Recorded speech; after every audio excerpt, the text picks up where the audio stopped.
Halo Sobat Spansa, selamat datang di Bedah Materi Bentala dan Lokapala. Siap-siap ya, karena hari ini kita nggak sekedar belajar biasa. Kita bakal menguak kekayaan alam, dinamika sosial, sampai ke roda ekonomi Nusantara. Pokoknya, siapkan pikiran kalian. Dengerin baik-baik Sobat Spansa. Ini bukan cuma soal hafalan buat ujian. Anggap ini sebuah misi.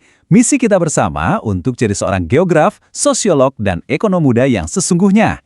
Kita bakal bongkar rahasia-rahasia yang ngebentuk Indonesia. Oke, setiap misi besar butuh peta kan? Nah, ini dia peta perjalanan kita. Pertama, kita bentuk dulu mindset analis muda Nusantara. Terus kita bongkar harta karun bumi, kita bedah DNA masyarakat, kita gerakkan roda ekonomi, dan puncaknya, siap-siap, ada tantangan analisis kritis. Langsung aja kita mulai petualangan intelektual ini. Oke, kita masuk babak pertama, membongkar harta karun bumi. Kita bakal dalami potensi sumber daya alam dan kemaritiman kita. Tapi ingat, ini bukan cuma soal, wah kaya banget. Ini soal tanggung jawab. Tanggung jawab kita buat menjaganya dengan ilmu. Oke, kita mulai dari aset kita yang paling vital, paru-paru dunia, hutan Indonesia. Hutan kita ini punya 3 fungsi utama sobat. Yang pertama, hutan produksi, ya jelas buat menghasilkan kayu, tapi harusnya secara berkelanjutan. Kedua ada hutan konservasi, contohnya kayak di Suaka Marga Satwa Baluran. Ini tuh benteng pertahanan terakhir buat keanekaragaman hayati kita. Dan yang ketiga yang krusial banget, hutan lindung. Ini nih pahlawan kita yang nggak banyak orang tahu. Dia bekerja kayak spons raksasa yang nyerap air, ngelindungin kita dari banjir dan erosi. Ketiganya ini penyangga kehidupan kita semua. Oke, sekarang kita geser ke harta karun yang ada di perut bumi. Dengerin ya, nambang itu bukan asal gali, asal keruk ya. Ada 4 tahapan ilmiah yang harus dilalui. Tahap pertama itu prospeksi. Ini kayak kerjaan detektif, nyari-nyari di mana ada potensi. Kalau udah ketemu, masuk tahap 2, eksplorasi. Di sini kita selidiki, seberapa besar sih cadangannya, di mana letak persisnya. Nah, kalau datanya udah valid, baru masuk tahap 3, eksploitasi, alias proses nambangnya. Dan terakhir, yang nggak kalah penting, pengolahan. Ini proses memisahkan mineral berharga dari kotorannya. Semuanya itu butuh ilmu, ketelitian, dan pastinya tanggung jawab yang besar. Nah, ini poin yang super krusial Sobat Spansa. Coba pikirin deh, selama ini kita tuh sering banget ngekspor barang mentah, gitu aja, dengan harga yang, ya murah. Ironisnya apa?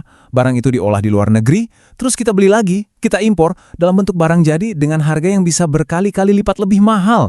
Gila kan? Kita rugi double. Solusinya cuma satu, nggak ada yang lain. Kita harus perluas industri pengolahan di dalam negeri. Ini bukan lagi soal naikin nilai jual doang. Ini udah soal kedaulatan ekonomi bangsa kita. Oke, dari harta karun di dalam bumi, sekarang kita beralih ke harta kita yang paling berharga, yaitu manusianya. Selamat datang di babak 2, membedah DNA masyarakat. Sekarang kita pakai topi sosiolog muda. Kita bakal telusuri jejak sejarah, demografi, status, sampai peran sosial. Pernah kepikiran gak sih kenapa nama satu tempat itu ya namanya begitu? Ternyata ada ilmunya loh, namanya toponimi. Ini tuh ilmu yang mempelajari sejarah dan budaya di balik penamaan suatu tempat. Contoh kerennya, lihat deh Kampung Heritage Kajuitangan di Malang. Nama Kajuitangan itu bukan sekedar alamat di peta, itu adalah arsip hidup.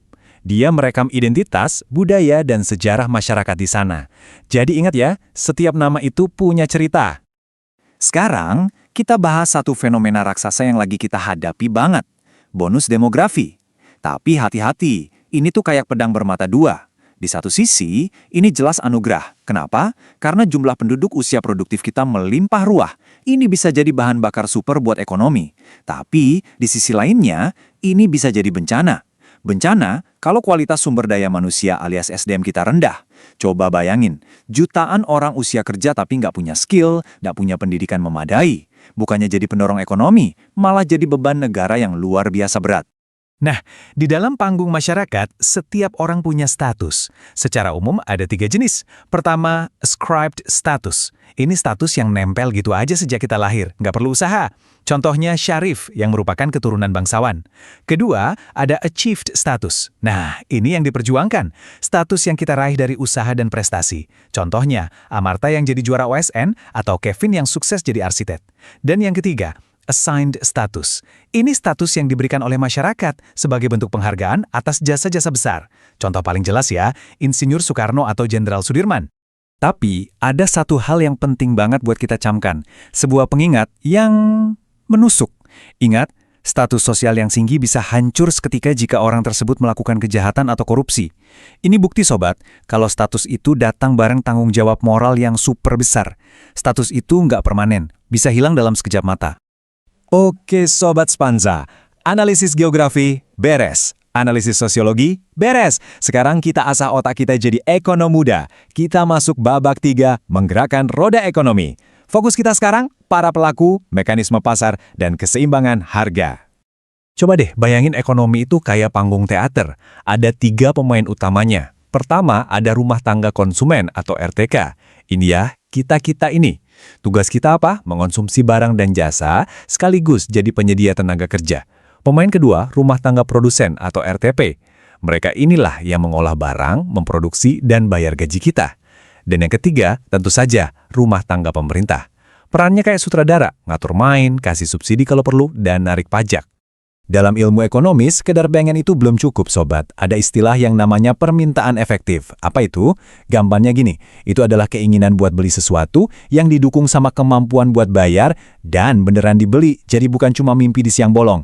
Contohnya simple, Livi beli tas seharga 250.000. Dia pengen tas itu, dia punya uangnya, dan dia beneran beli. Nah, itulah permintaan yang real, yang benar-benar menggerakkan pasar. Tadi kan dari sisi pembeli, sekarang kita pindah ke sisi penjual. Coba bayangin kalian jadi pedagang. Kalian bakal paling semangat jualan pas kapan? Pasti pas harga barang lagi tinggi-tingginya kan? Nah, itulah inti dari hukum penawaran. Semakin tinggi harga, semakin banyak barang yang ingin ditawarkan atau dijual. Logis kan? Karena potensi untungnya makin gede. Nah, di pasar itu kan selalu ada perang tarik-menarik. Di satu sisi ada permintaan dari pembeli, di sisi lain ada penawaran dari penjual. Pertanyaan kuncinya adalah di titik mana kedua kekuatan ini bertemu dan sepakat, atau dengan kata lain, pada harga berapa sih keseimbangan pasar itu terjadi? Yuk kita bedah data dari pasar Kebon Agung ini. Lihat tabelnya baik-baik. Pas harga jeruk 2.000, yang mau beli ada 10, tapi yang mau jual cuma 2. Nggak ketemu kan? Sekarang loncat ke harga 4.000. Yang mau beli anjlok jadi 2, yang mau jual malah semangat nawarin 10. Complang lagi. Nah, di mana titik temunya? Lihat baris tengah. Di harga Rp3.000. Jumlah yang diminta berapa? 6 unit. Jumlah yang ditawarkan? 6 unit juga. Nah, sama persis. Inilah yang namanya titik keseimbangan atau equilibrium. Harga pasarnya di sini. Oke, Sobat Spansa, 3 babak analisis udah kita lewati. Sekarang, bagian puncaknya. Tantangan analisis kritis. Ini saatnya kita benar-benar menguji ketajaman nalar kalian. Siap? Pertanyaan analisis kritis pertama. Kita balik lagi ke data pasar jeruk tadi. Coba bayangkan, kalau pedagang di sana maksa jual jeruk di harga Rp4.000, apa yang kira-kira bakal terjadi di pasar? Coba deh pikirin dari sudut pandang konsep kelebihan penawaran dan apa dampaknya buat si pedagang itu sendiri. Lanjut, pertanyaan kedua. Ini gabungan sosiologi dan ekonomi. Coba jelaskan secara runut dan logis gimana caranya kualitas SDM yang rendah itu bisa mengubah anugerah bonus demografi jadi bencana ekonomi buat negara kita. Jabarkan rantai sebab akibatnya. Dan yang terakhir, pertanyaan nomor 3. Ini tantangan besar soal kedaulatan bangsa. Menurut analisis kalian, langkah strategis apa yang wajib diambil pemerintah buat memutus siklus ekspor barang mentah yang jelas-jelas ngerugiin negara kita buat jangka panjang? Sobat Spansa, nanti pas kalian jawab 3 pertanyaan tadi, jangan jawab sebagai siswa biasa. Coba ubah cara pandang kalian. Resapi ini, bayangkan kalian itu seorang menteri ekonomi atau ahli sosiologi atau geolog yang lagi ngerancang masa depan Indonesia. Jawablah dengan wawasan dan visi seorang pemimpin. Kita udah bedah bareng-bareng ilmu geografi, sosiologi, dan ekonomi bangsa ini. Sekarang, giliran kalian. Buktikan kalau generasi muda Spansa itu emang generasi intelektual unggulan yang siap banget buat membangun negeri ini.